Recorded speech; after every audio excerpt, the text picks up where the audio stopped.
सिख शुरू से ही मूर्ति पूजा में विश्वास नहीं करते हैं। एक तरह से कहा जा सकता है कि सिख धर्म की स्थापना ही हिंदू धर्म के आडंबर और अंधविश्वास पर प्रहार के साथ शुरू हुई थी। गुरु नानक देव जी से लेकर गुरु गोविंद सिंह जी तक सभी गुरुओं ने मूर्ति पूजा का विरोध किया था। लेकिन सच्चाई यह भी है कि सिख धर्म हिंदू धर्म के विरोध में नहीं था। हिंदू धर्म के आडंबरों से उन्हें दिक्कत थी। आज की वीडियो में हम आपको गुरु गोविंद सिंह जी की उस वाणी से परिचित कराएंगे जब उन्होंने स्पष्ट तौर पर कहा था कि मैं मूर्ति भंजक हूं। उससे पहले यदि आपने अभी तक हमारे चैनल को सब्सक्राइब नहीं किया है तो इसे सब्सक्राइब करें और वीडियो को लाइक करें।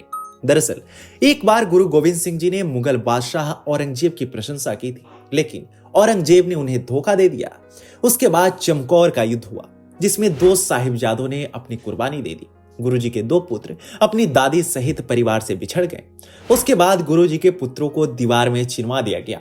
मुगलों को लगा था कि उन्होंने गुरु गोविंद सिंह जी को मार डाला है, लेकिन उस दौरान गुरुजी दीने नाम के एक गांव में अपने एक श्रद्धालु के यहाँ वेश बदलकर ठहरे हुए थे। इसी गांव से उन्होंने औरंगजेब को एक खत भेजा जिसे फतेह पत्र या फिर जफरनामा कहा जाता है।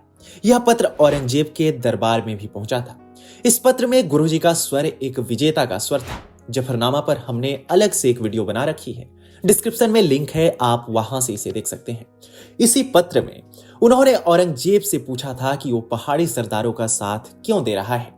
पहाड़ी सरदार हिंदू थे और मूर्ति पूजा करते थे। वहीं गुरु गोविंद सिंह जी ने खुद को मूर्ति भंजक यानी बुत शिकन बताया। हालांकि गुरुजी ने कई बार खुद को मूर्ति पूजा का विरोधी बताया था। उन्होंने पत्थरों की पूजा का विरोध किया था। उनका कहना था कि ईश्वर इन पत्थरों में नहीं रहता है।